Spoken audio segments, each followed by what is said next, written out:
Bueno, vamos a revisar, ¿no?, lo que corresponde a la semana número 2, y esto es estructura atómica y tabla periódica, ¿ya? Por favor, alguno de ustedes, hombre o mujer, que me conteste cuando yo hago alguna pregunta. Eh, a ver, ¿se está viendo el lápiz? Sí, lo que he escrito.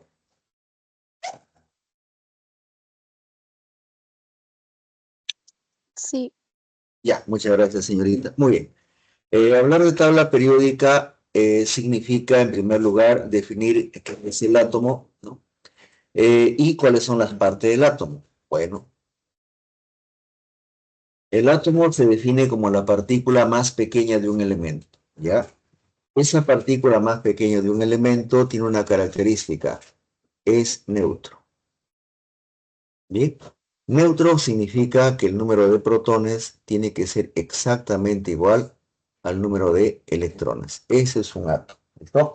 Si el número de protones es diferente al número de electrones, ya no es un átomo. Puede ser un catión o puede ser un anión. ¿Listo? Es un sistema dinámico. La palabra dinámico significa que los electrones pueden ir o pueden llegar al átomo. ¿Ya? Energéticamente en equilibrio, repito, es cero. Está formado, como ustedes saben, por una zona extranuclear llamada corteza electrónica, envoltura electrónica, y una parte céntrica llamada el núcleo. Este punto central que estoy sombreando viene a ser el núcleo. En el núcleo tenemos a los protones y tenemos a los neutrones, ¿ya? El átomo está formado por dos zonas o regiones: el núcleo y la corteza extranuclear, zona extranuclear. Envoltura electrónica tiene varios nombres, pero por favor recuerden que un átomo es neutro. Todo átomo es neutro. Con carga positiva se llama catión, con carga negativa se llama anión. ¿Ya? ¿Sí? Bien, si vamos a hablar del átomo, vamos, vamos a hablar del átomo, podemos hablar de los llamados modelos atómicos, ¿no? Ustedes están en plena edad de estudiar, ¿no? Y siempre pongo este ejemplo: el hombre prehistórico no iba al colegio, solamente se preocupaba por vivir, ¿no? O sea, comer y no morir, ¿correcto? Conforme pasan los años, aparece, por ejemplo, la cultura de Egipto, que es mucho menos antigua que Caral. Caral es más antigua que Egipto, eso está demostrado ya. Y bueno, luego aparecen los griegos, y en la cultura griega, que es la que más conocen probablemente, solamente los dueños, los amos, los reyes, entre comillas, estudiaban. La gente común y corriente no estudiaba, ¿no? Eso es algo normal en todas las sociedades esclavistas, inclusive la actual, ¿no?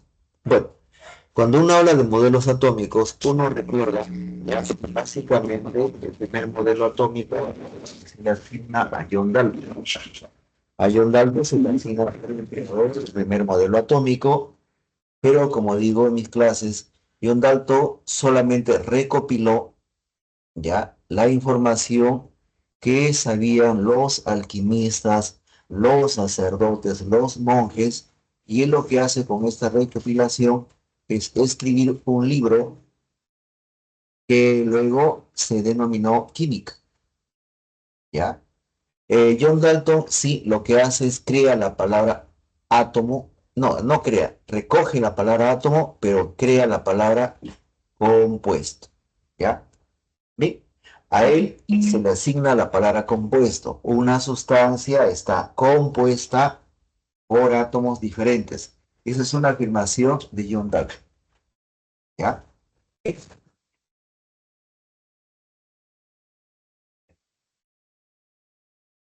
¿Ya?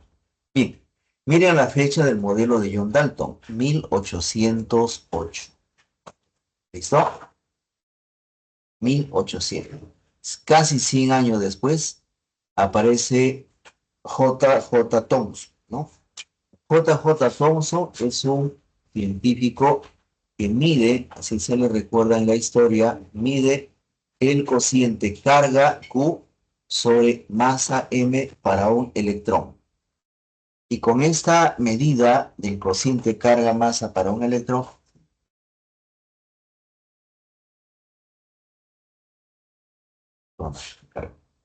¿listo? Con ese cociente carga-masa para un electrón, él crea un modelo atómico. Este modelo atómico es un modelo que dice que el átomo es esfera.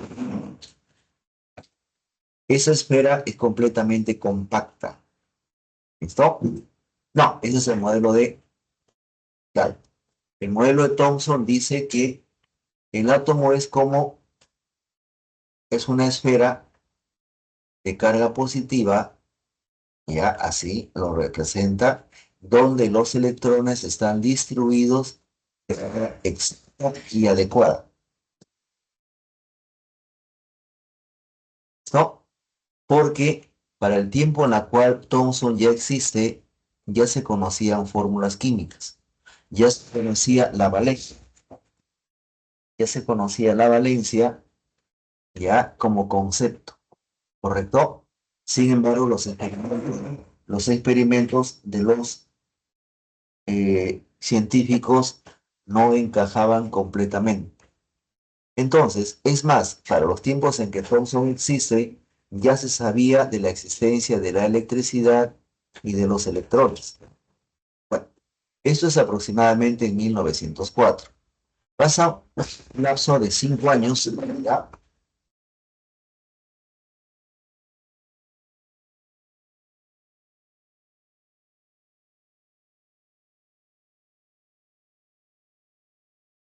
Para que aparezca el modelo de Rutherford, ¿no?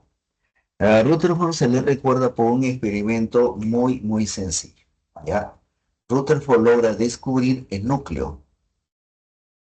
Entonces, cuando él descubre el núcleo, lo hace accidentalmente, como muchos descubrimientos, midiendo, ¿verdad?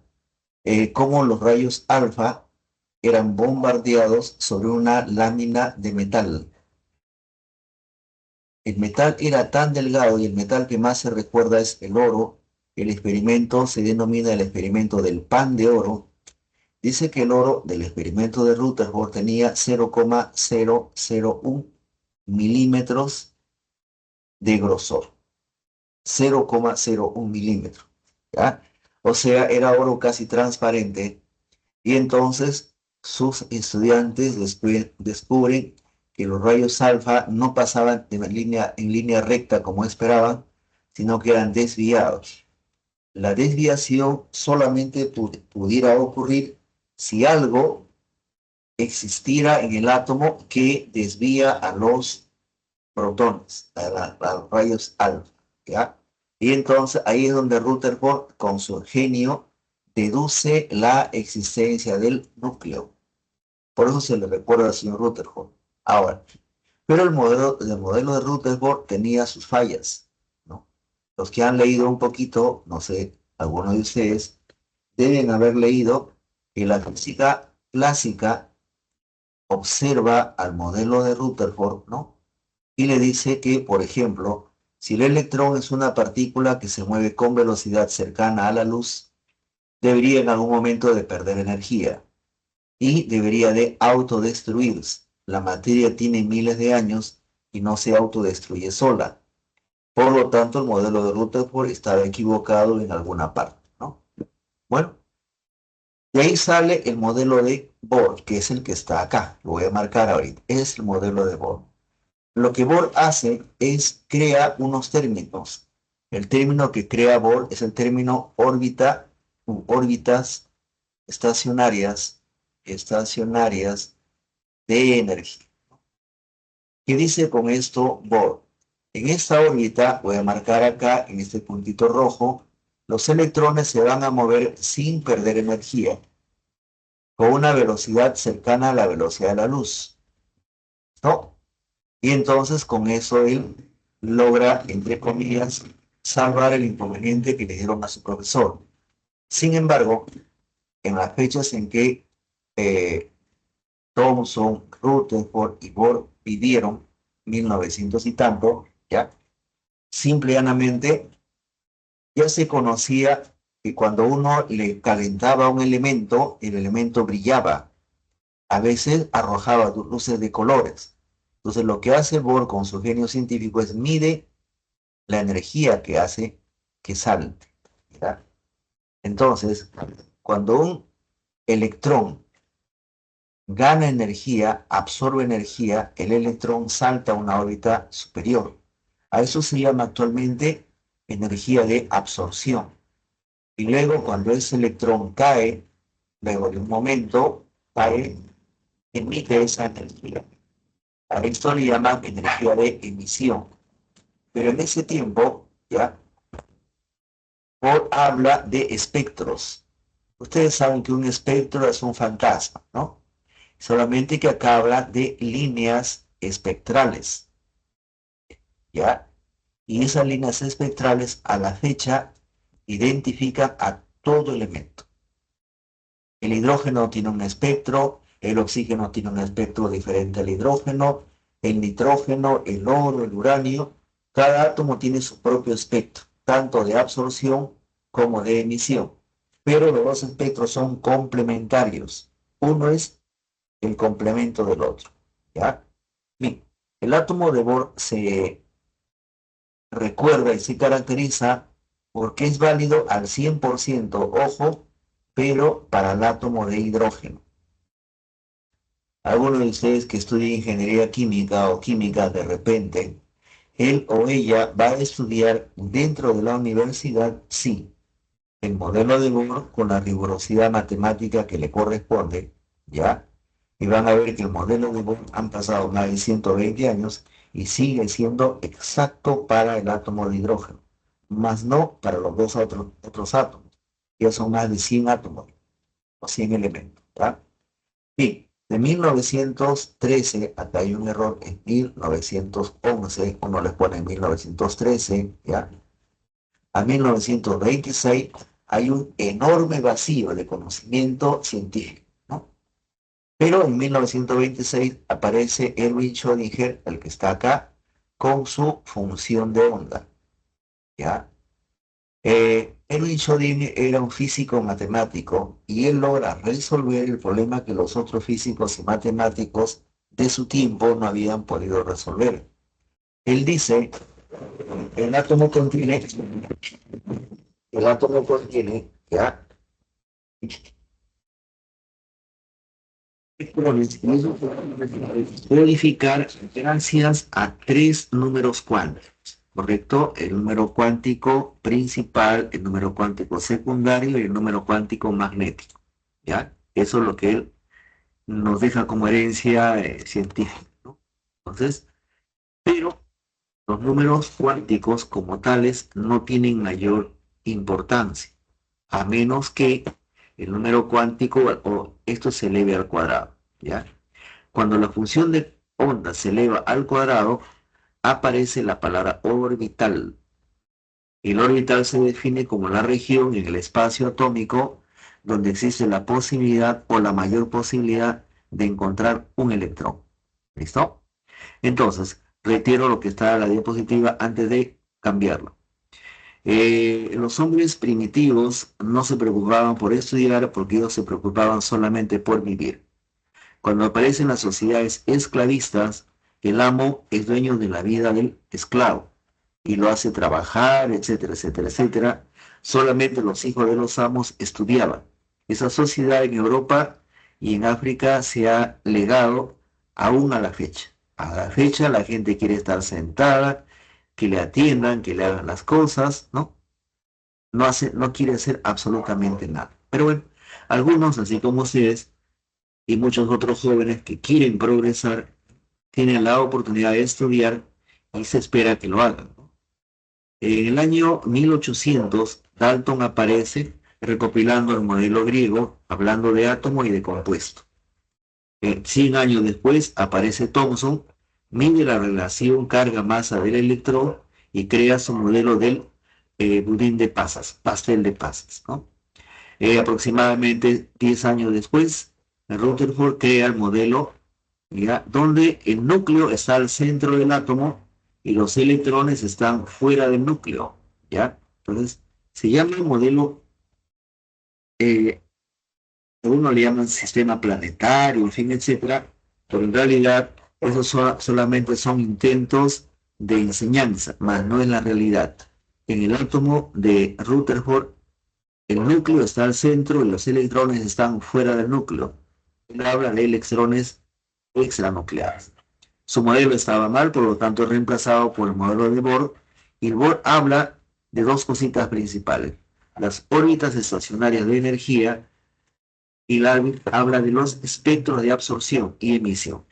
El trabajo de Bohr fue tan perfecto que aún ahora, actualmente, los jóvenes que ingresan a ingeniería y a matemática y a física pura tienen que estudiarlo. Sin embargo, tampoco era perfecto. De 1911 a 1926 es que aparece Schrödinger, ¿ya? Y Schrödinger logra decir que los electrones están determinados, ubicados, localizados, como ustedes quieran, por tres números cuánticos: el número cuántico principal, el número cuántico secundario y el número cuántico magnético. Pero el descubrimiento de los átomos termina en el año 1932, cuando se descubre al neutrón. Un señor de apellido Chadwick es aquel que descubre al neutrón en el año 1932. Ahora las tres subpartículas ya estaban completas. ¿Ah? Bien, entonces acá hay una especie de resumen donde dice que el átomo tiene dos partes: núcleo y zona extranuclear. Ya, Rutherford es aquel que descubre el núcleo, ¿no? Ya, y Thomson es aquel que, entre comillas, descubre al electrón. A ellos dos se les registra, ¿no? Y reitero, el señor de apellido Chadwick, así ahora completo, ya lo permite la máquina, es aquel que descubre al neutrón. ¿Sí? Regresamos entonces al inicio. El átomo tiene tres subpartículas estables: protón, neutrón y electrón. Protón y neutrón, llamados nucleones, están en el núcleo, y el electrón está fuera del núcleo. ¿Sí? Estos son datos, ¿ya?, que aparecen en diferentes tablas, con la única intención de entender y corregir que un protón es una partícula de carga positiva, ¿ya? Así está.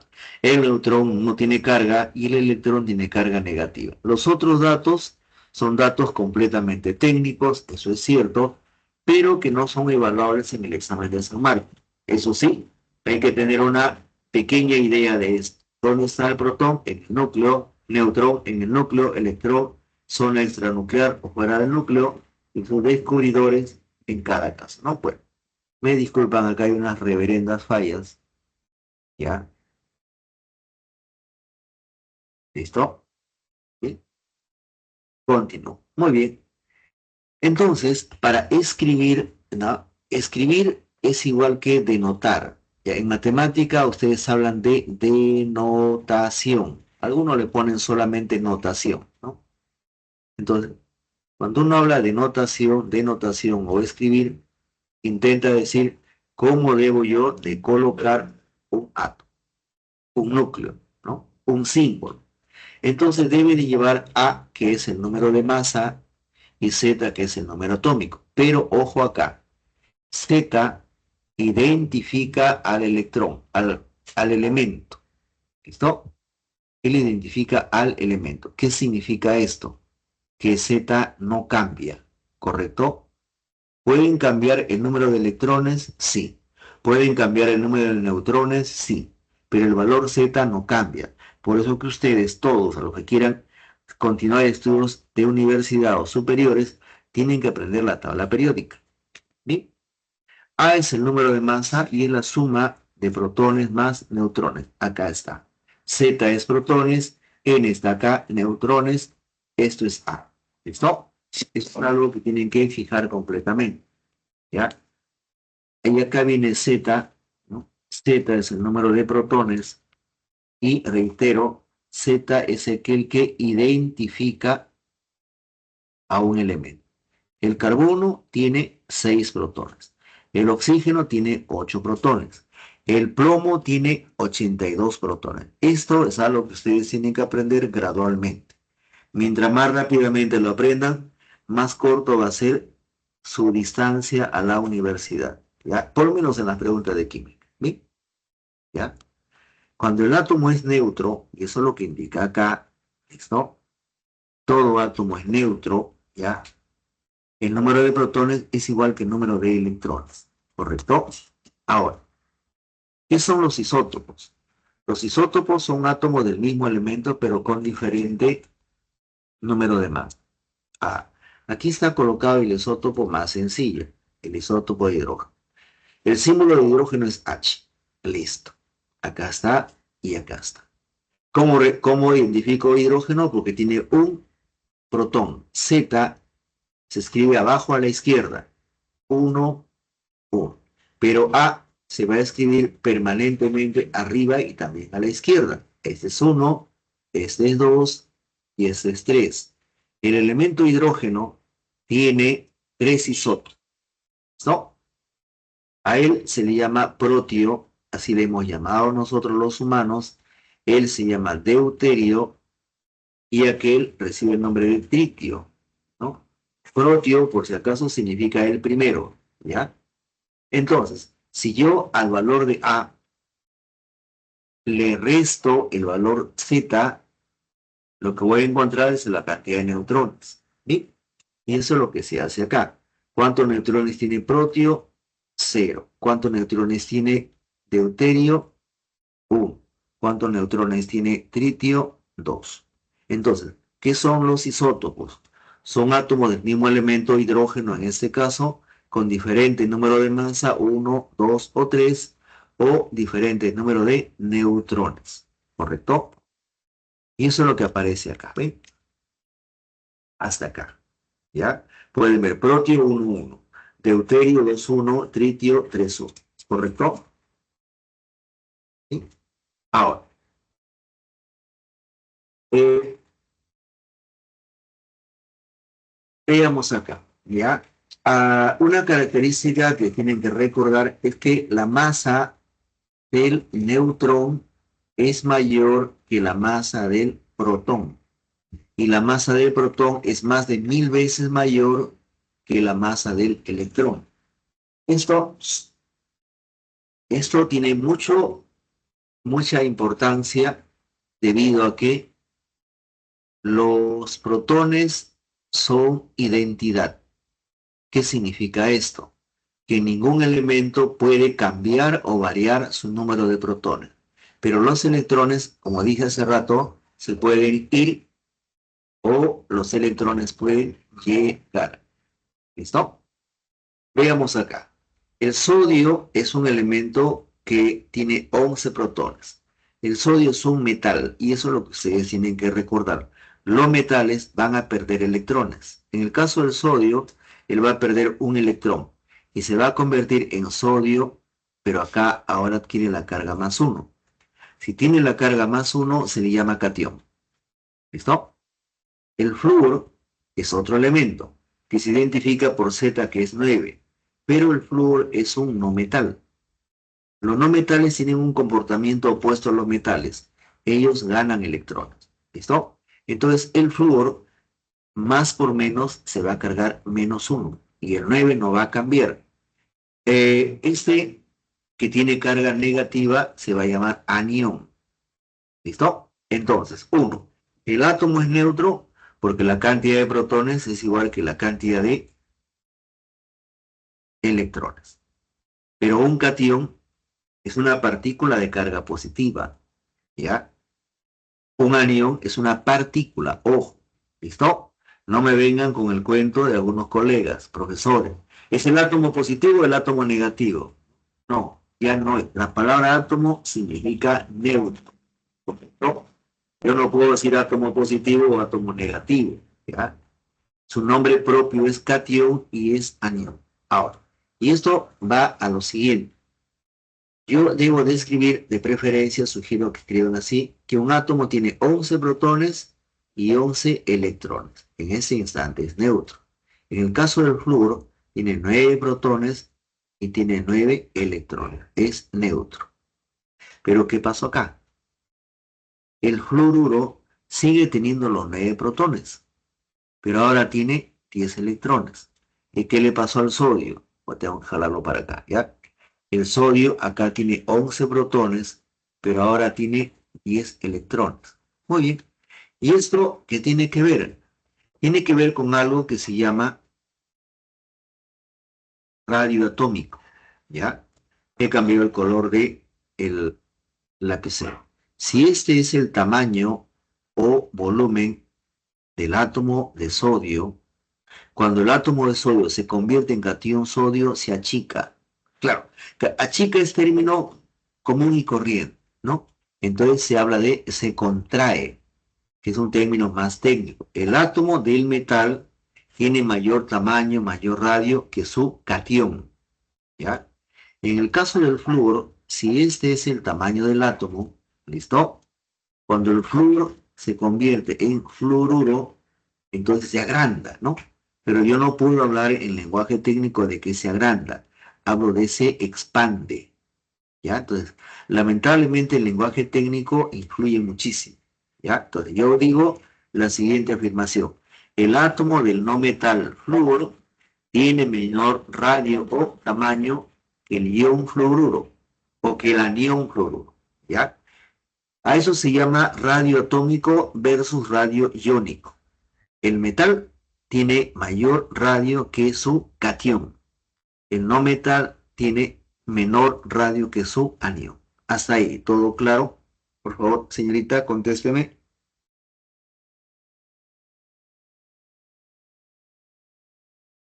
Sí, todo claro.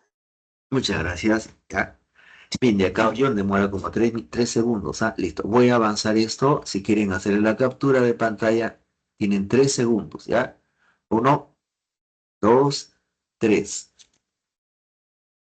Muy bien. Ahora, la pregunta que el señor Dalton no pudo responder porque no tenía los avances tecnológicos de ahora. Cuando Dalton vivió, todavía circulaban en Europa burros, caballos, carruajes y la gente caminaba a pie, ¿no? Ahora hay avión, hay internet, etcétera, ¿no? Para Dalton, todos los átomos de un mismo elemento, todos los átomos de un elemento eran iguales. Ese es su lenguaje. Ese fue el lenguaje de los científicos hace más de 200 años. Todos los átomos del mismo elemento son iguales, pero eso a la fecha se ha comprobado que es falso. Ya les puse un ejemplo, ahora les pongo otro ejemplo, ¿ya? Que espero les ayude. El carbono, se conoce el carbono 12, se conoce el carbono 13 y se conoce el carbono 14. ¿Qué relación hay entre los tres átomos de carbono? ¿Qué son isótopos entre sí? ¿Qué son isótopos? Reitero, son átomos del mismo elemento. Y la diferencia es el número de neutrones. O puedo decir, isótopos son átomos que tienen diferente cantidad de neutrones. ¿Y esto qué tiene que ver? Esto tiene mucho que ver con la vida diaria. ¿En qué sentido? El carbono 12 tiene más del 90% de abundancia, más del 90% en la naturaleza, en tu cuerpo, en mi cuerpo. El carbono 13 ya tiene más del 1% y el carbono 14 tiene 0,001%. Pero los tres átomos del carbono existen. Muy bien. Cuando acá se habla de masa atómica, ¿no? En el lenguaje común y corriente, la palabra masa atómica se reemplaza por el concepto peso atómico que ustedes deben haber estudiado en secundaria, ¿no? Su profesor o profesora ha debido decirles que el peso atómico del hidrógeno es 1, del carbono 12, del nitrógeno 14, del sodio 23, y ustedes, reitero, tienen que aprender la tabla periódica de memoria. Es una autoexigencia, es ver qué tan perseverantes, qué tanto quieren estudiar ustedes, ¿no? Ya, para con ustedes. Entonces, cuando uno habla del peso atómico, uno entra a este lenguaje. Por ejemplo, utilizando el elemento cloro, el cloro 35 tiene una masa exacta de 34,969 y tiene una abundancia de 75-77%. mientras que el otro isótopo del cloro, el cloro 37, tiene una abundancia de 36,996, pero tiene menor abundancia, ¿listo? 24,23. Y entonces, ¿cuál es el peso promedio? ¿Cuál es el peso atómico? Y se logra así. Se multiplica la masa por la abundancia, la otra masa por la otra abundancia y sale el peso atómico. Si ustedes la preguntan y si ustedes recuerdan cuál es el peso atómico del cloro, dirán que el cloro tiene 35,5 como peso atómico. Y ese es un dato que se utiliza en todos los estudiantes y todos los científicos que tienen que ver con el curso de química. Peso atómico de cloro, 35,5, ¿ya? Pero eso es una consecuencia de reconocer que un elemento tiene isótopos. Cada isótopo tiene su propia masa y cada isótopo tiene su propia abundancia. ¿Listo? Voy a pasar a la siguiente diapositiva. Por favor, copia 1, 2, 3. Bien. De esto habló el señor Niels Bohr, ¿ya? Pero no lo dijo de manera explícita. Quien lo dice de manera explícita es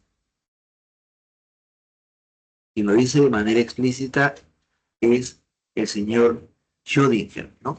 Él habla de niveles de energía N, habla del subnivel de energía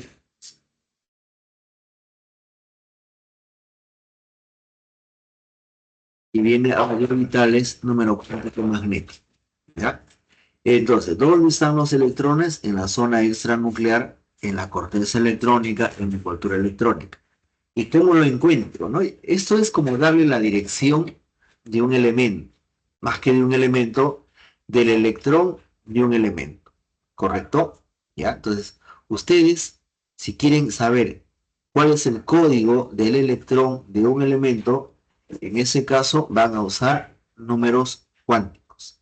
¿Ya? Bien. Bien. Ahora, en los orbitales, ¿no? Los orbitales se definen, o sea, como el lugar donde existe la capacidad o la probabilidad de encontrar a un electrón, ¿correcto? ¿Ya? Pero pueden haber tres tipos de orbitales, ¿no? Pueden haber un orbital vacío, puede haber un orbital lleno o puede haber un orbital semilleno. Entonces, acá, a ver, esta rayita va a representar para nosotros un orbital. Como no tiene nada, se llama vacío. Esta rayita con una flechita hacia arriba es un orbital semi-lleno. Y si tiene una para arriba y una para abajo, se dice orbital lleno. Puedo hablar de spin. Si el spin es para arriba, ya hablo de electrón desapareado, sin pareja, desapareado. Y si hablo acá, hablo de electrón apareado. ¿No? Entonces, yo puedo tener electrón apareado o electrón desapareado. ¿No? ¿Ya? ¿Sí? De eso habla esta diapositiva. ¿Cómo se codifica un electrón? A la fecha se sabe que son mediante 4 números cuánticos. El nivel N, el subnivel L, y el magnético M y el spin S. ¿Ya? Acá. ¿Sí? ¿Ya? Orbital lleno, semilleno y el vacío que ya coloqué en parte de continuación, ¿no? Bueno, esto es más o menos esa cosa fea que acaba de aparecer, más o menos es la idea que nosotros tenemos a la fecha de cómo es la estructura de un átomo, ¿no? Parece un movimiento de ondas, de repente lo ven ahí, y dentro de cada línea azul hay letras pequeñas llamadas subniveles. La línea azul es el nivel, S, S y P son subniveles, S, P y D, S, P, D y F son los subniveles. En la parte de abajo están la forma de los orbitales, ¿no? ¿Ya? En la esfera roja es un orbital S. Estas cosas que parecen tener dos lóbulos, en realidad sí tienen dos lóbulos, se llama bilobular, son los orbitales P, ¿no? Hay tres orbitales P, PX, PY y PZ, ¿ya? Esto que tiene cuatro lóbulos se llama tetralobular, son los orbitales D, ¿ya? Entonces acá, este es el orbital S, estos son los orbitales P, estos son los cinco orbitales D, y estos son los siete orbitales F, ¿ya?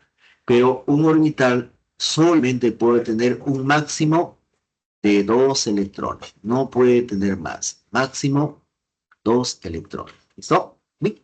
Y entonces esas son las premisas que nosotros sabemos. Esto de acá confluye, esto de acá confluye, esto de acá confluye en la famosa regla de Serrucho, pero veamos acá ligeramente, ¿sí? Cuando el señor Niels Bohr habló de órbitas, la traducción ha sido KLMNOPQ. ¿No? Cuando uno habla de nivel de energía, la traducción es 1, 2, 3, 4, 5, 6, 7. ¿Correcto? ¿Ya? ¿Sí? Ahora, dentro de cada número cuántico principal está el número cuántico secundario, ¿no? Y la premisa que se tiene es, mientras más alejado se encuentre el electrón, mayor energía va a tener.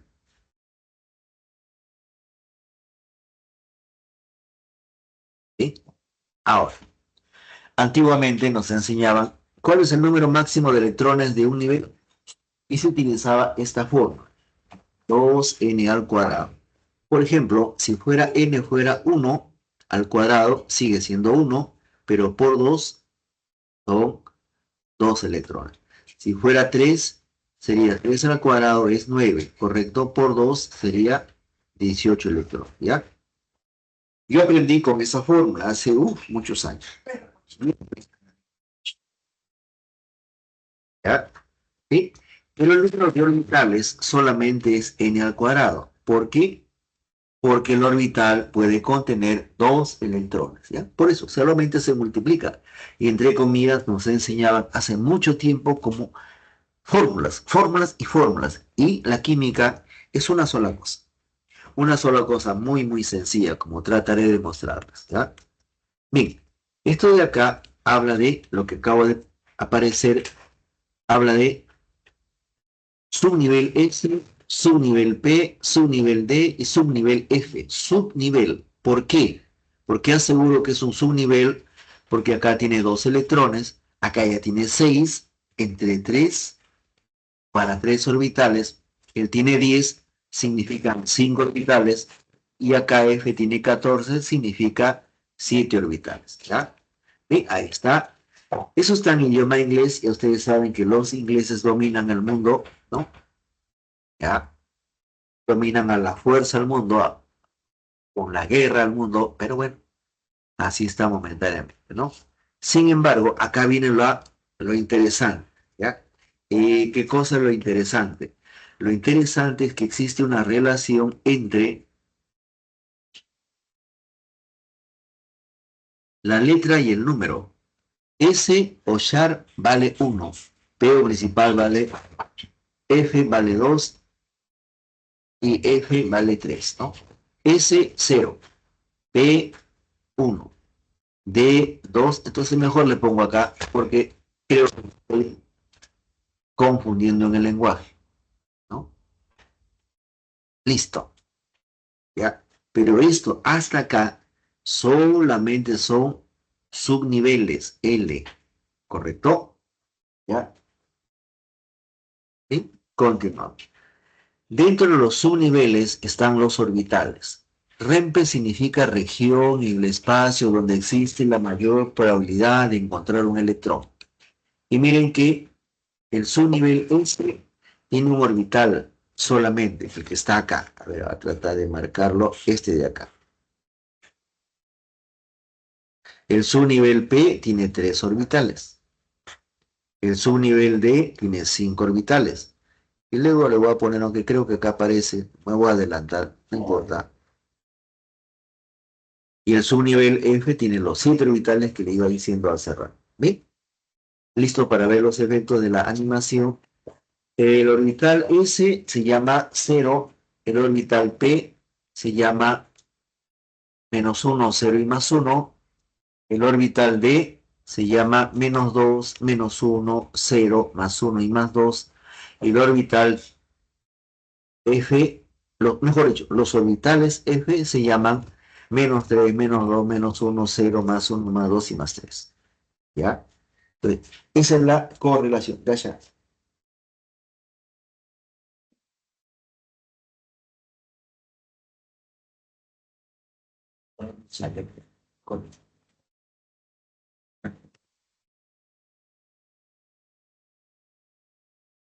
¿Sí? Continúa acá.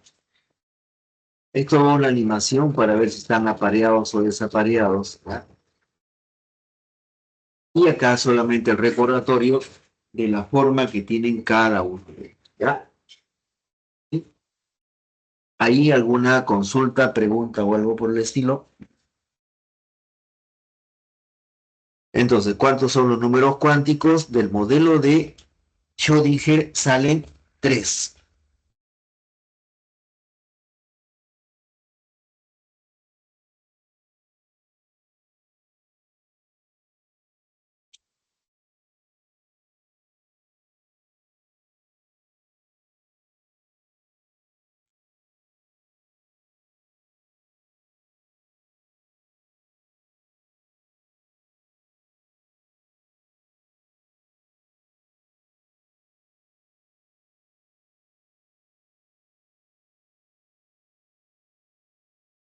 Bueno, esto de acá, si no se entiende ahorita, espero que se entienda en un instante, ¿ya?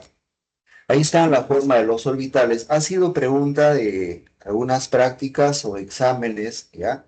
La forma de los orbitales S es una esfera, el P es bilobular, tipo pera de gimnasia, dicen algunos, el D es tetralobular. 4 de los orbitales D son tetralobulares y uno de ellos parece, no sé si han visto esas películas de ciencia ficción, no, yo las he visto por montones.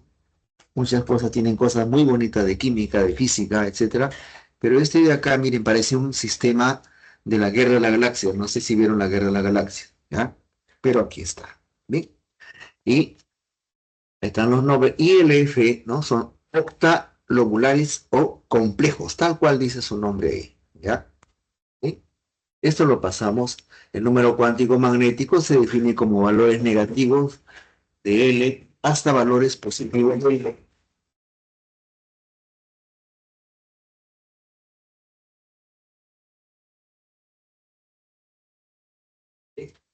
Entonces, yo tengo acá este número cuántico magnético, son los orbitales, ¿ya? Acá en esta parte se complica mucho, mucho, mucho, ¿ya?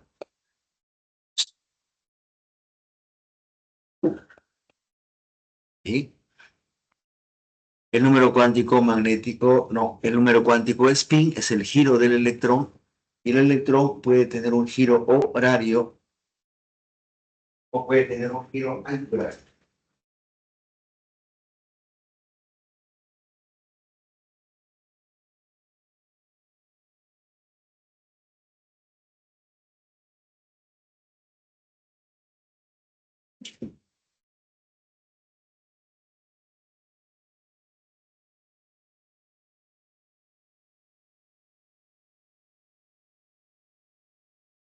¿No? Muy bien, entonces hacia arriba tiene un valor asignado, ¿ya? Que no lo podemos cambiar porque ya es un valor acordado. Hacia arriba es más un medio, como ustedes recuerdan, y hacia abajo es menos un medio, ¿ya? Algunos estudiantes, no sé, cada uno tenemos nuestra propia forma de aprender. Como le digo, a él le llaman desapareado más un medio, y cuando ya está apareado, entonces es hacia abajo o menos un medio, ¿ya? ¿Sí? Entonces acá, esto de aquí, es la descripción de cada uno de ellos, ¿ya? El número cuántico principal es el tamaño, El número cuántico secundario es la forma geométrica. El número cuántico magnético se orienta en el eje X, en el eje Y, en el eje Z o entre ambos ejes, ¿no? Y el spin no tiene nada que ver acá porque el spin es el valor para el electrón. Acá hay una descripción, pero que vamos a revisar luego, ¿ya? Muy bien, pero nosotros normalmente hablamos de la regla de Serrucho. Nosotros normalmente hablamos de distribución electrónica, ¿ya? Y fueron estos tres señores, bueno, acá Bohr, vamos a ver su identidad, ¿ya? Bohr es el señor que está al lado derecho, como pueden ver, él es el creador de todo esto y las personas que colaboraron con el conocimiento de la estructura atómica en la parte de distribución electrónica, está Frederick y bueno, acá Pauli, para no estar pronunciando en inglés, porque como digo, yo lo castellano, me hubiera gustado saber algo de quechua, estoy tratando de aprender, pero no me gusta hablar inglés para nada, para nada. ¿Ve?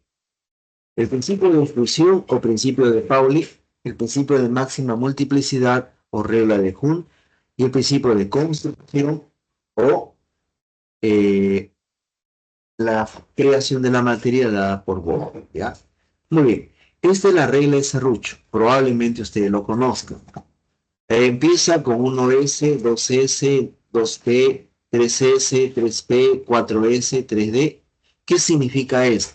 La regla de Serrucho es la descripción de cómo está construida la naturaleza, por si acaso, ¿ya? La naturaleza se construye en función de energía creciente. ¿Listo? Entonces, aquel que esté en el 1S tiene menos energía que está en el 2S. Y el 2S menos energía que el 2P y así sucesivamente. ¿Listo? ¿Ya? Eso es, y eso está acá.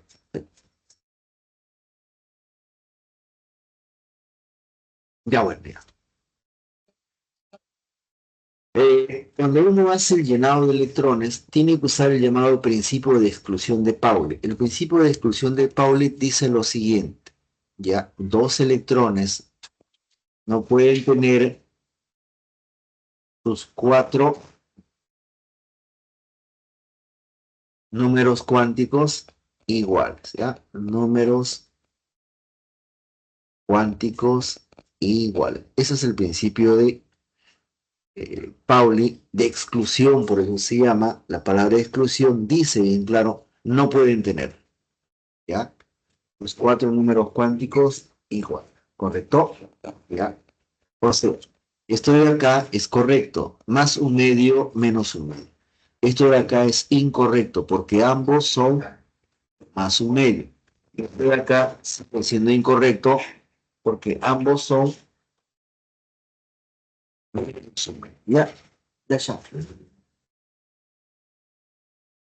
Siempre me ayuda a estar cuidando los perros. Es acá vigilando. ¿Sí? Entonces, ya, ¿cómo diferencio al hidrógeno del helio, por ejemplo? Y acá hay una especie de diferencia, ¿no? El hidrógeno, el elemento hidrógeno, tiene un protón, por lo tanto va a ser 1s1. El elemento helio tiene dos protones, por lo tanto va a ser 2s2, ¿correcto? Estos son los dos electrones del helio. El primer electrón es el que está acá, al lado izquierdo lo estoy marcando, es n vale 1, L vale 0, M vale 0 y hacia arriba es más un medio. ¿De dónde sale esto? ¿No? El 1s2 dice, este número es n, esta letra es L, pero esta letra L es igual que 0. Estos dos electrones van a ir en un orbital. El orbital es S. El primer electrón es hacia arriba, más un medio. Y el segundo electrón es hacia abajo, menos un medio. ¿Ya? Entonces, sobre eso estamos. ¿Ya? ¿Sí?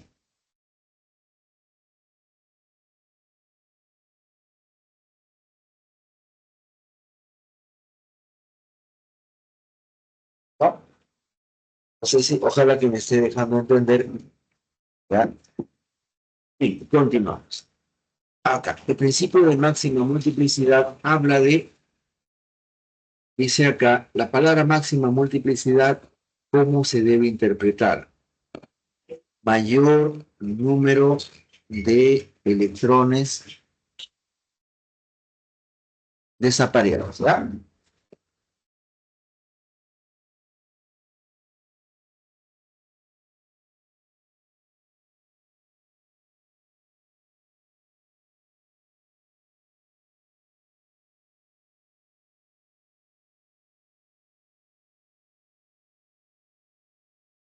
¿No?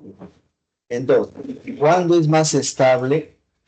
¿Cuándo es más estable un átomo? Cuando tiene el mayor número de electrones desapareados, ¿correcto? ¿Ya? Y entonces, por ejemplo, acá el 3p4 tiene que tener primero 3 electrones, ¿sí? Desapareados, uno en cada orbital, y luego recién aparejo, ¿ya? Y no es posible que sea así, de ninguna manera, ¿listo? Porque acá hay un orbital vacío. Entonces, ¿qué dice la regla de construcción en química?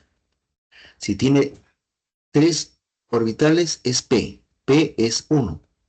Si fuera P con 5, yo tengo que llenar 1, 1, 1 y después los dos que me faltan recién aparean y siempre es de izquierda a derecha. Siempre, ¿ya? De izquierda a derecha. Prende la luz. ¿Ya? ¿Listo? Ahora, pero ¿qué fuera si fuera así? P con 2, ¿no? Los 3 orbitales están acá. Va, uno desapareado, uno desapareado. ¿Listo? ¿Ya? Eso es por máxima multiplicidad. De ninguna manera pudiera ir así. De ninguna manera. ¿Listo? ¿Ya? Eso es por el principio de máxima multiplicidad. Se aplica absolutamente a todo. ¿Ya?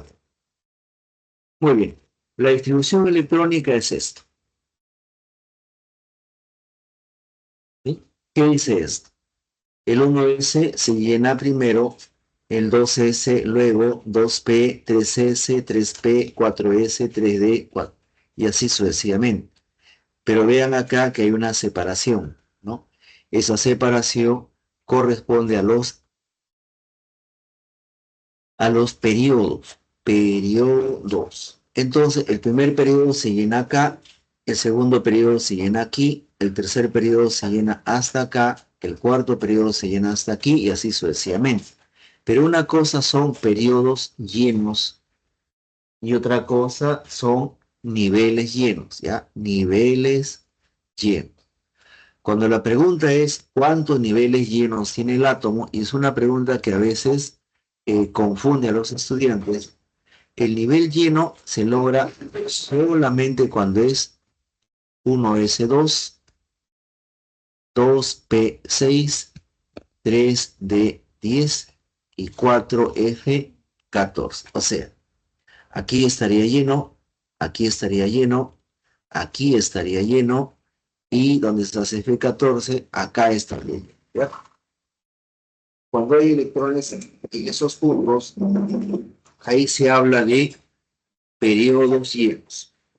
Cuando está completo, así como he puesto esa línea roja vertical, entonces ahí hablamos de niveles, de periodos llenos en la línea vertical y niveles llenos lo que está con una especie de circunferencia, ¿ya? Ahí está colocado de manera complementaria. Entonces, resulta que voy a hacer la distribución electrónica, ¿ya? 7 protones, repito lo anterior, 7 protones, 7 electrones, ¿listo? Los electrones son los que se van a distribuir, acá hay dos, van 4, 3 más son 7, ¿ya? ¿No? ¿Sí? El magnesio, lo mismo, 12 protones, 12 electrones, acá hay 2 electrones, 4 electrones, más 6 son 10, Acá son 12 electrones en total, ¿ya? Bien, ahora, cuando se abrevia, se pone el corchete, algo que supongo han estudiado, se utiliza la palabra kernel, ¿no? Normalmente se utiliza para ver los electrones de la capa de valencia, ¿ya? Acá tiene 5 electrones en la capa de valencia. Acá tiene 2 electrones en la capa de valencia y acá tiene 8 electrones en la capa de valencia, ¿ya? Capa de valencia. Eso te está diciendo respecto a su propiedad química, que es la capacidad para formar enlace, ¿sí? No sé si hasta ahí me estaré dejando entender.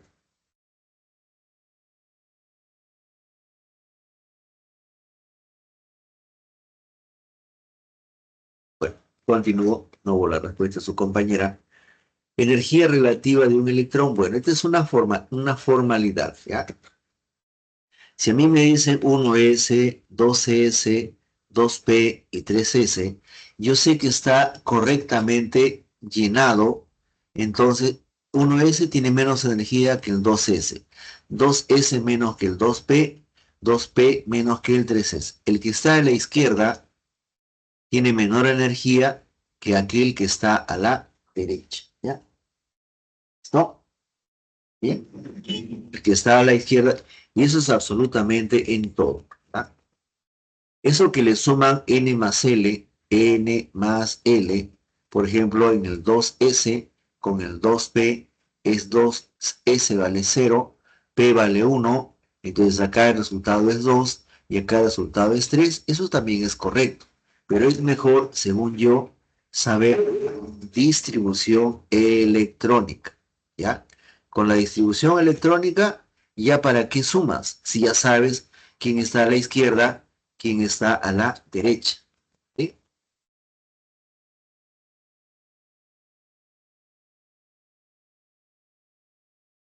¿Sí? Ahora, la regla de Serrucho, el principio de Aufbau, ¿no? La regla de Serrucho es casi principio de Aufbau, es algo que nosotros hemos creado, es algo teórico. No todo lo que nosotros los seres humanos hemos creado es el reflejo de la naturaleza o de la realidad. Y entonces nosotros proyectamos que va a salir tal cosa y no sale. Proyectamos que va a salir otra cosa y tampoco sale, ¿no? Entonces, por eso se le ha colocado acá elementos que no cumplen lo que nosotros los humanos estamos intentando predecir, ¿no? Entre ellos tenemos al cromo, al molibdeno, al cobre, a la plata. Y me doy cuenta de que el cromo y el molibdeno pertenecen a la misma tabla periódica, así como cobre, plata y oro pertenecen al mismo grupo. Entonces, ese es un comportamiento de grupo, ¿ya? Que poco a poco se va a ir revisando, ¿sí? Entonces, resulta de que esto de acá aparece y esto de acá confunde a los alumnos, ¿no?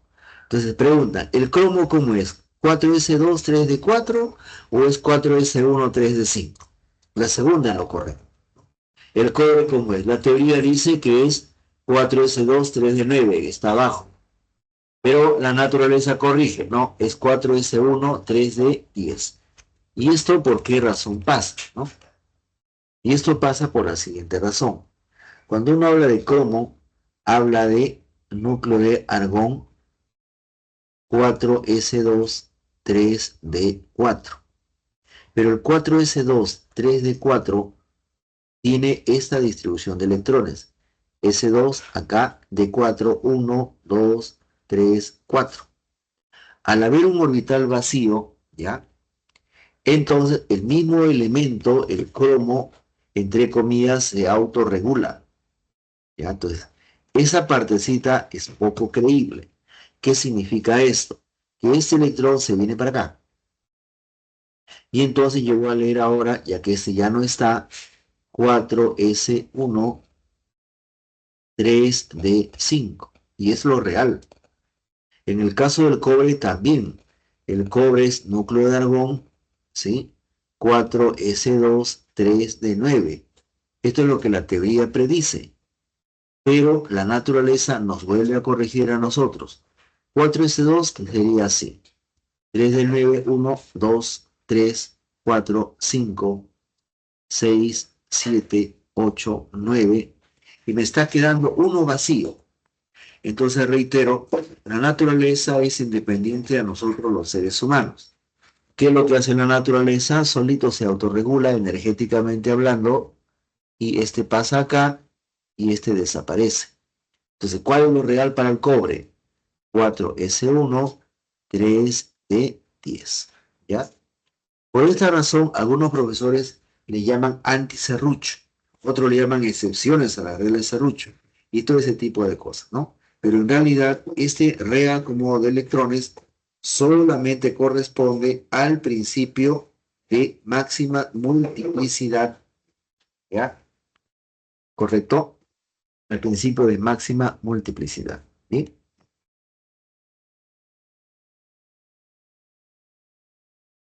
Bien, pero ¿y qué pasa cuando un átomo gana o pierde electrones, ¿no? Miren acá. Un átomo puede ganar electrones, un átomo puede perder electrones solamente para una cosa, porque buscan estabilidad. ¿Listo? Entonces, el azufre tiene el 1s2 lleno, el 2p6 lleno, pero si tuviera 6 electrones estaría feliz, pero el azufre no lo tiene. Por lo tanto, tiene que ganar 2 electrones. Y miren ahora acá, ya está lleno, ya tiene 8 electrones. Ya completa la regla del octeto. Bien, el hierro es otro elemento. ¿Ya? El hierro es un elemento que tiene lleno hasta el 3p6. Y acá tiene el 4s2, 3d6. El hierro, para hacerse estable, pierde 2 electrones, los que están acá.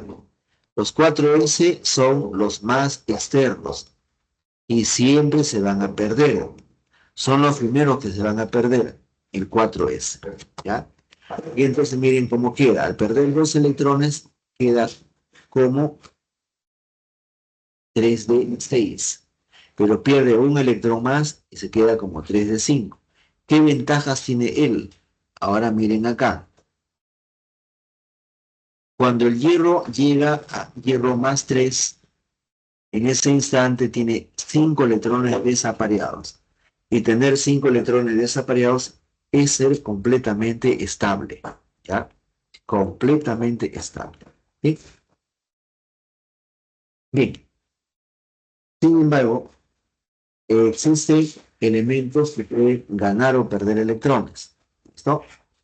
El bromo 35 y el estroncio 38 tienen exactamente la misma cantidad de electrones. ¿Ya? Él ganó 1, ahora acá tiene 36 electrones. Él perdió 2, acá tiene 36 electrones. Y tienen exactamente la misma proporción de electrones. Sin embargo, uno es anión, el bromo, y el otro es catión, strong. A diferencia del eh, itrio y del rubidio, miren acá. Si bien es cierto, él tiene un electrón en la capa de valencia, no es lo mismo 4 de 1 que un 4s1. ¿Ya? No es lo mismo, ¿correcto? Entonces, eh, bromuro y estroncio son isoelectrónicos, porque tienen exactamente la misma estructura electrónica, pero itrio 2 y rubidio no son isoelectrónicos, porque su estructura electrónica no es la misma, ¿ya? Uno es 403D1 y el otro es 5s1. Y la estructura electrónica, repito, no llega a ser la misma. ¿Sí? Voy a pegar un salto acá y una pausa al mismo tiempo, ¿ya? Para resolver los ejercicios que nos han dado esta semana, ¿ya? Como ustedes saben, acá en la ciudad de Lima, los alumnos llevan exactamente la misma práctica, ¿ya? Que ustedes están llevando, ¿sí? O sea, estén ustedes allá en la ciudad de Uyón, ¿no? O estén acá en la ciudad de Lima, ¿no? Se puede recibir la misma clase, ¿ya? Y se va a recibir la misma exigencia, la misma clase, etcétera. Ya depende de ustedes si se forman muy bien o no se forman tan bien, ¿no? La pregunta uno dice, la concepción del modelo atómico empezó con las ideas filosóficas propuestas por Demócrito y continuó siglos después con las teorías científicas que empezaron con Dalton y terminaron con la concepción actual del átomo, la cual se basa en un modelo cuántico y probabilístico. ¿Por qué dice cuántico? ¿No? Dice cuántico porque la energía, ojo, la energía se valora en cuantos, ¿ya? Esto es en castellano. En latín era así, quantum, al final, ¿ya? En quantum, un quantum es un paquete de energía, paquete de energía, ¿ya? Esto de acá fue ideado, la explicación, por un señor llamado Max Planck. ¿Listo? Max Planck en el año 1900, luego de observar el comportamiento de la luz, de los metales, en fin, etcétera, nos dijo lo siguiente, que el Sol envía energía al planeta Tierra, sí, y la unidad de energía que envía el Sol se llama quantum. Un quantum es un paquete de energía, ¿ya? Y ahora, la palabra probabilístico es porque es probable encontrar a un electrón. Entonces, por eso el nombre de probabilístico, ¿ya? Porque en la teoría actual, de acuerdo a los conocimientos que tenemos, es probable encontrar un electrón, ¿ya? ¿Sí? Entonces dice uno, Dalton sugirió que todos los átomos de un elemento son iguales, falso, ¿no? ¿Por qué es falso? Porque el señor Dalton no sabía de la existencia de los llamados isótopos. Él ignoraba, ¿no? Él fue el mayor exponente de química en su tiempo.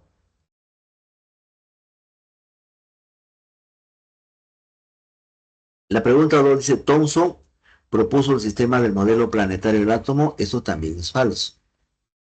Lo que hace el señor Thomson es, dice que el átomo es una esfera positiva, ¿listo? Así, donde los electrones están incrustados.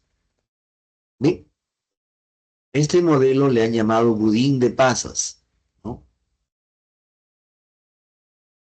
El modelo del budín de pasas. Bueno, así lo registran algunos textos de química, ¿ya? La 3. Rutherford bombardeó con partículas alfa a una fina lámina de oro. Sí. Y descubrió que el átomo era sólido y compacto. ¿El átomo es sólido y compacto? No. El átomo es hueco. El átomo es hueco. Miren el modelo de el señor Rutherford. Está acá. Esta es una esfera. Este es un átomo. Y esta cosa chiquitita que estoy pintando al centro, esa cosa casi insignificante, es el núcleo. Todo lo demás, entre la envoltura electrónica y el núcleo, es vacío. Entonces, eso habla de la discontinuidad de la materia, ¿ya? Eso es vacío. ¿Sí? Ay, caramba. Entonces acá, ¿listo? Cuando dice Dalton sugirió que todos los átomos de un elemento son iguales, eso es falso. Cuando dice Thomson propuso el modelo planetario, eso es falso. Rutherford bombardeó con partícula y bombardeó, descubrió que el átomo era sólido y compacto, no. Acá esto es el núcleo. Descubrió el núcleo, el cual es sólido y compacto, ¿ya? Entonces, con ese cambio, la respuesta viene a ser la letra C. El núcleo sí es sólido y compacto. ¿Listo? Completamente sólido y completamente compacto, ¿ya? Paso a la pregunta 2. No sé si habrá alguna pregunta acá.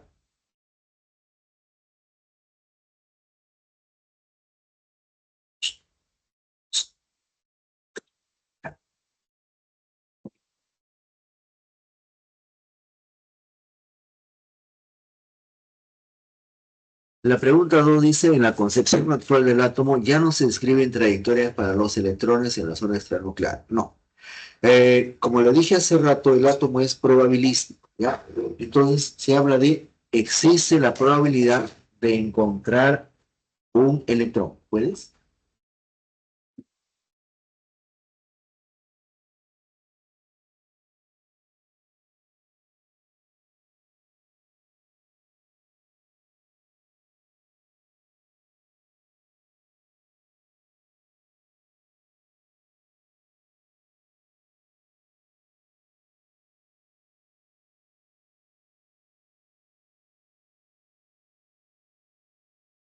Entonces, ahora se habla de la probabilidad de encontrar un electrón en una determinada, en un determinado lugar, en una determinada órbita, etcétera, etcétera, ¿no? Sino que se describe su comportamiento energético en función a los orbitales, ¿no? Puede estar en este orbital como puede no estar en este orbital, ¿correcto? Los orbitales son regiones de máxima probabilidad de encontrar al electrón. Estas ideas se fundamentan en los conceptos de la mecánica cuántica.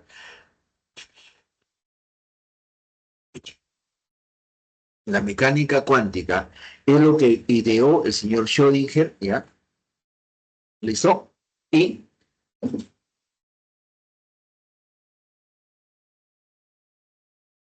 que es utilizada dice, para descubrir el mundo atómico y subatómico, ¿no? Bueno, tengo entendido yo que la película Matrix, que de repente han visto alguna vez en su vida, es una descripción del átomo a nivel cuántico, ¿ya? Bien, pregunta, ¿quién fue Max Planck? Dice acá, Planck propone por primera vez la idea de cuantización de la energía, sí. Esto es completamente verdadero, ¿verdad? El señor Max Planck es el creador de la palabra cuanto de energía. Ahora, ¿quién fue Heisenberg? ¿No? ¿Quién fue Werner Heisenberg? Dice, propuso que no es posible conocer simultáneamente y con precisión la posición y la velocidad de una partícula subatómica. Eso también es verdadero. Pero veamos acá quién fue Heisenberg, ¿ya? A ver, ¿dónde estás? Dibujito acá. Ya, este es mi núcleo y mis electrones están acá, moviéndose a una velocidad cercana a la velocidad de la luz. Entonces, a una velocidad casi cercana a la velocidad de la luz, ¿no? Y entonces, como se mueve tan rápidamente, yo no sé en qué lugar se encuentra el átomo. A eso se llama posición, ¿ya? Entonces, el electrón se mueve a una velocidad tan rápida que yo no sé dónde está. Eso es la posición. ¿Listo? Pero está la parte de velocidad. Y entonces, cuando se habla de el modelo atómico, la palabra posición se reemplaza por la palabra momento. ¿Ya? Entonces, el principio de Heisenberg dice, ¿no?, que no es posible conocer al mismo tiempo la velocidad y la posición para un electrón. Si yo quiero saber, a ver, ¿dónde está mi gráfico acá? Mi electrón está aquí, acá, acá, acá. Esta es la posición, mato la velocidad.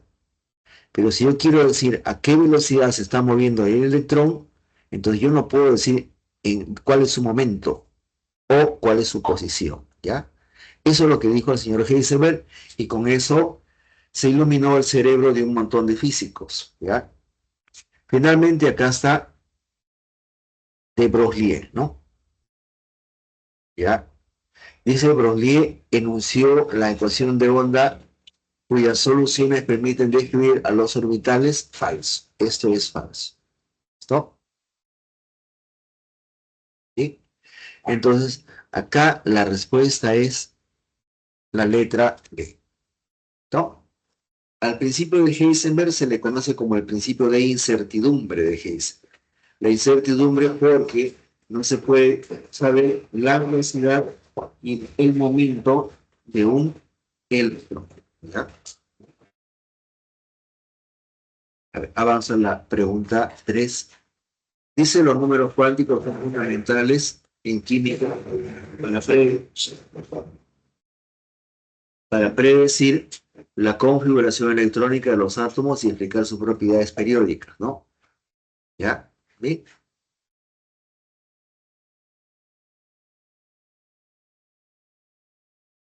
Dice, al respecto se dispone de un catión monovalente cuyo último electrón se encuentra configurado en un orbital esférico lleno del tercer nivel de energía. Bueno, veamos aquí. ¿Ya? Eh, Voy a empezar con un elemento. A ver, el elemento en mención es el elemento carbono. Carbono tiene 6 protones. Tiene 6 protones, por lo tanto tiene 6 electrones. ¿Correcto? Los electrones son los que voy a distribuir. 1s2, 2s2, 2p con 2 electrones, ¿no? Cuando quiero saber por los números cuánticos, cuando quiero trabajar números cuánticos, entonces estos van a aparecer en un orden. N, L, M y S. ¿Correcto?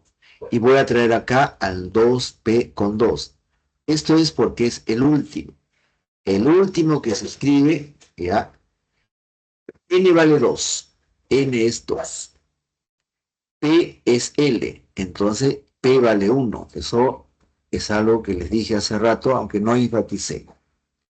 Entonces, si P es 1, acá tengo P.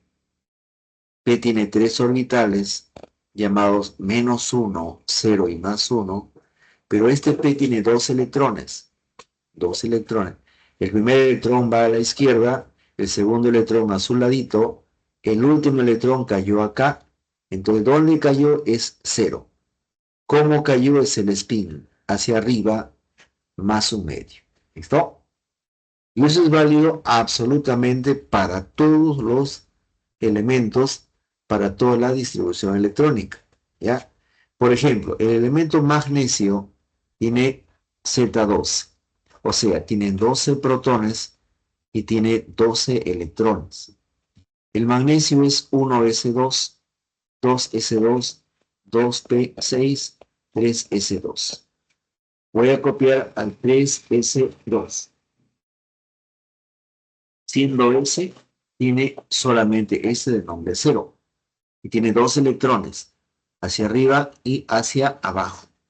Si me piden los números cuánticos para él son N vale 3, L vale 0, M vale 0, M es este.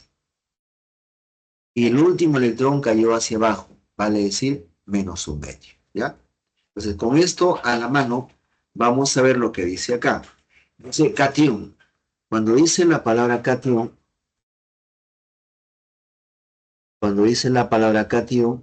significa que ha perdido n electrones. ¿Listo? Entonces le pongo acá la E de elemento. Para que sea cation, vale decir, para que sea positivo, ha perdido n electrones. Pues, cation monovalente. Ah, entonces es +1. Significa que ha perdido un electrón. ¿Listo? ¿Sí? Cuyo último cation monovalente, cuyo último electrón se encuentra configurado en un orbital esférico. Orbital esférico es el S. Orbital S. Dice lleno en el tercer nivel de energía. O sea, 1s2, 2s2, 2p6, 3s2. Hasta ahí está. Dice orbital esférico es este de acá, lleno en el tercer nivel de energía. Pero si perdió un electrón, entonces acá es 3p1. ¿Ya? ¿Listo? El cation es este de acá. Pero el átomo es con 3p1. Si sumo acá 3p1, listo. N vale 3. L vale 1. M. Entonces me fijo acá. P -1, 0 y +1. Acá entonces es -1, un electrón hacia arriba. M vale -1 y S vale un medio. ¿Listo? ¿Sí?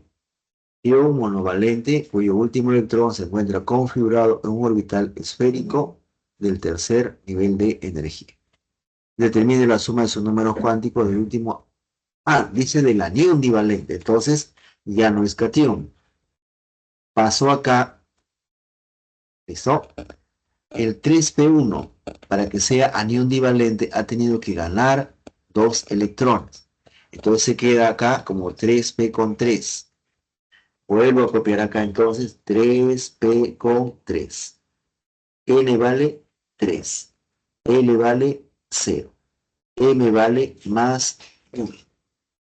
No, L vale 1. Disculpen. Y el spin vale más 1/2. ¿Listo? ¿Cuánto suma todo esto? 5.5. ¿Ya? ¿Sí? A ver. Yo mismo no lo hice bien, así que me disculpen un ratito, voy a borrar algunas cosas. ¿Ya? Borrador. ¿Está? Ah, vamos a borrar algunas cosas que se me pasaron, ¿ya? Por no leer la parte final, ¿no?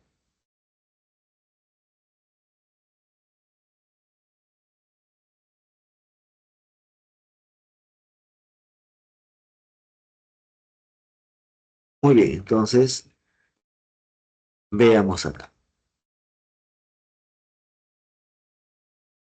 Dice que el tercer nivel está lleno. Está bien, no hay problema. Pero este es el cation. Cation. Para que sea el átomo tiene que ser 3p1. Este es el átomo. ¿Listo? Pero dice que es el anión divalente. El anión divalente significa que tiene que ganar 2 electrones. Entonces, esto será menos 2. Ya no tiene 3p1. Ahora va a ser 3p con 3. ¿Listo? ¿Ya? Entonces, hallo N, L, M y S. Pero P tiene 3 orbitales. Un electrón, un electrón, un electrón. Y entonces me fijo. N vale 3, sí. P vale 1, sí. El último electrón más el electrón cayó así, más 1. ¿Cuánto suma todo esto? Todo esto suma 5,5. ¿Ya? La respuesta a la letra A. ¿Listo? ¿Quedó más o menos claro? Ojalá que sí. ¿Ya?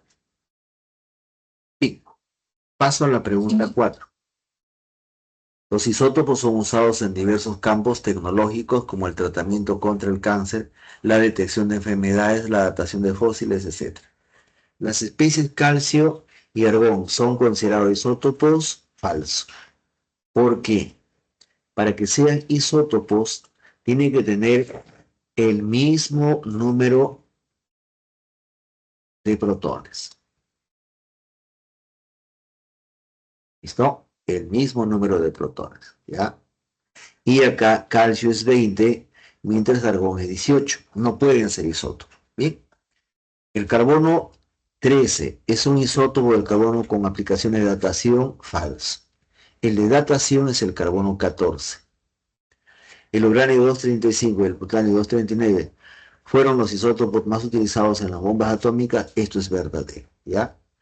Cuando Norteamérica bombardeó Japón en el año 1945, luego de que Japón se haya rendido, le metió 2 bombas a propósito y sin ninguna causa. Utilizó una bomba de uranio 235 y una bomba de plutonio 239, ¿ya? Por si acaso. Bien, la pregunta 5 dice, los orbitales son regiones del espacio alrededor del núcleo donde existe una alta probabilidad de encontrar un electrón.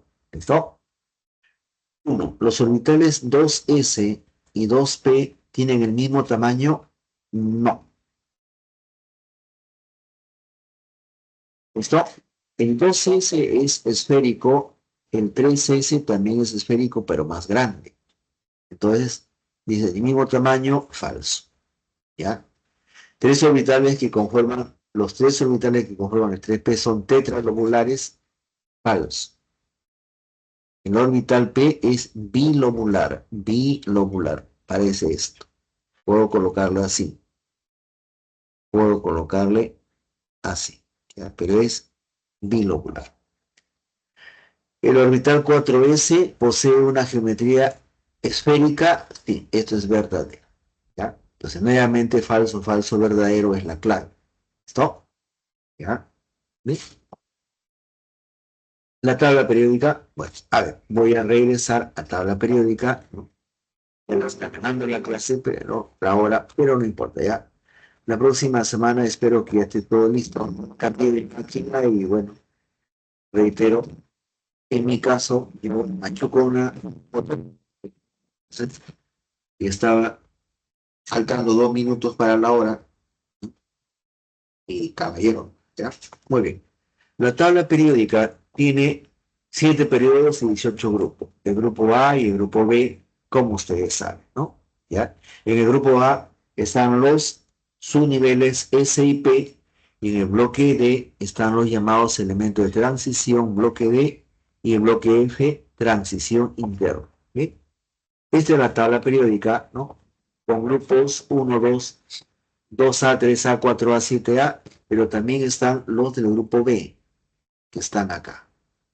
¿Ya? Grupo A y grupo B, elemento representativo y elemento de transición. Y las líneas horizontales, ¿no? Acá, periodo, periodo, periodo, periodo, ¿ya? Y entonces están pintaditos de color el bloque S, el bloque P, el bloque D y el bloque F en la tabla periódica. Esta es la tabla con los elementos a la fecha, ¿no? Son 118, creo que ya son 120, ¿no? ¿Ya? Elemento descubierto, y cada uno tiene un lugar y una posición exacta, y esto sale en función a su configuración electrónica. ¿Sí?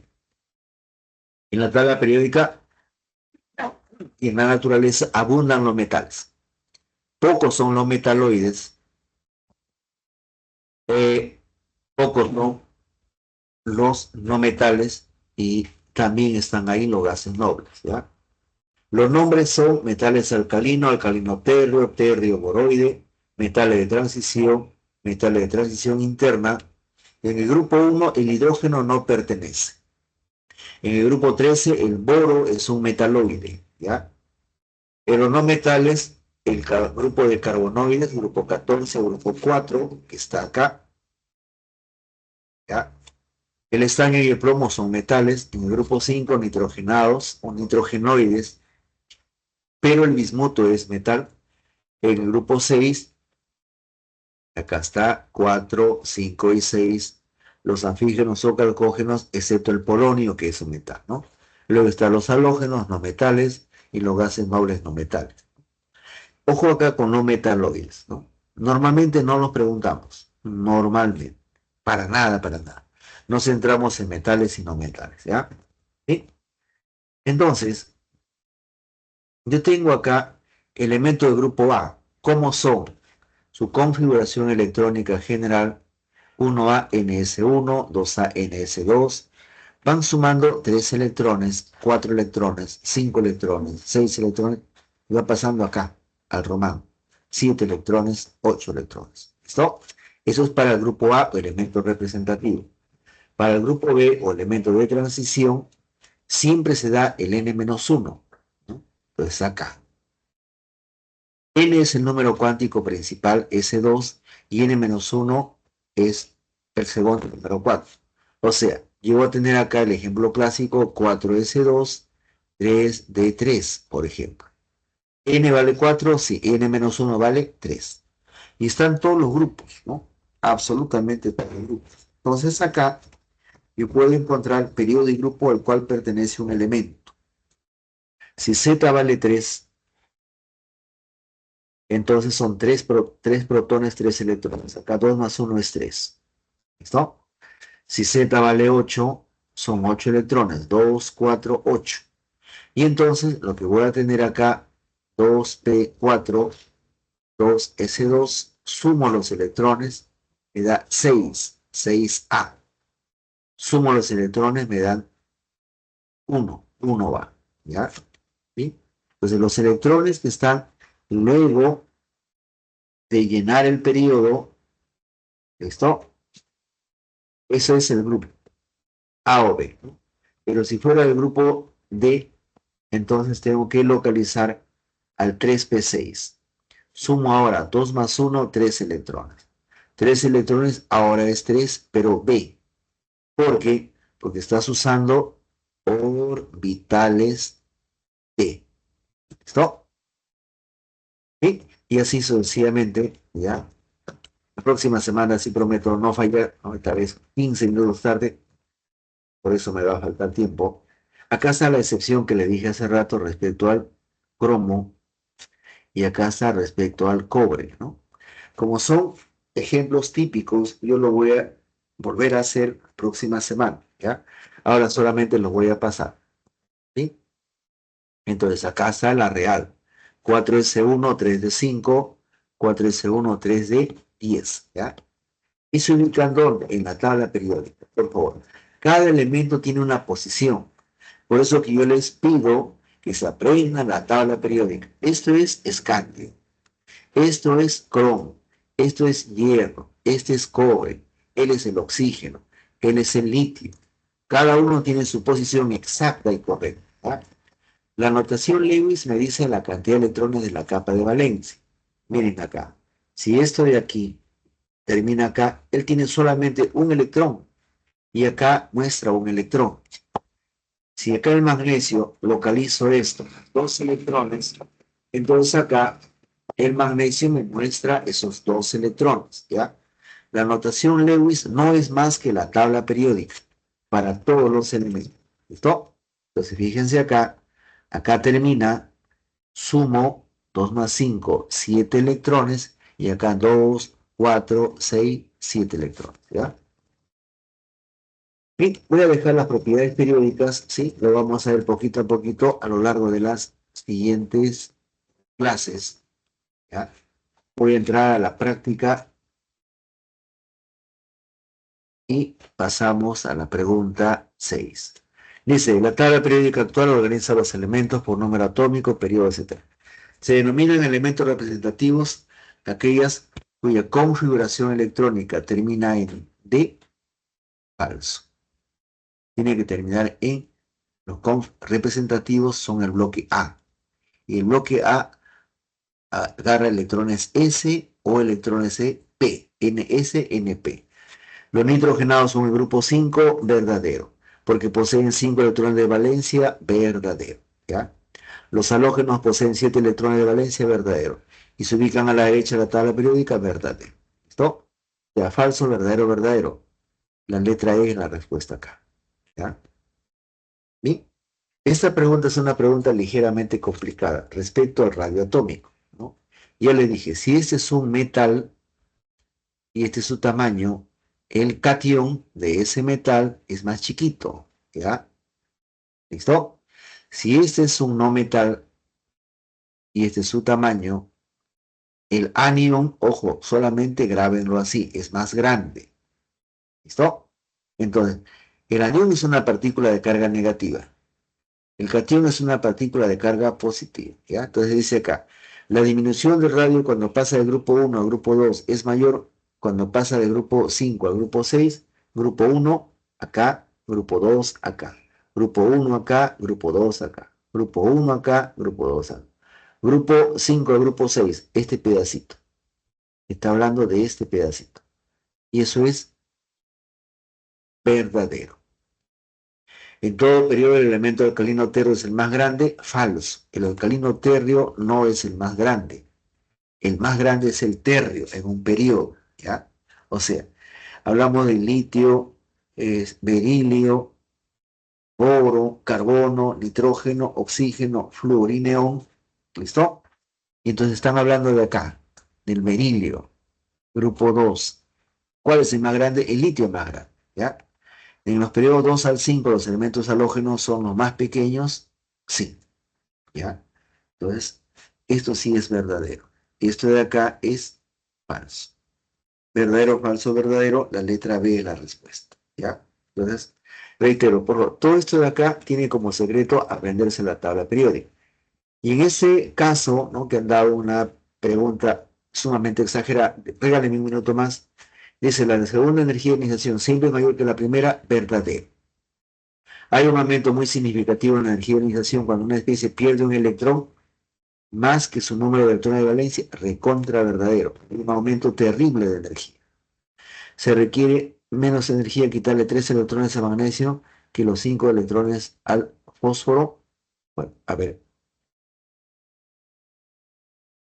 ¿se requiere menos energía? Sí. ¿Por qué?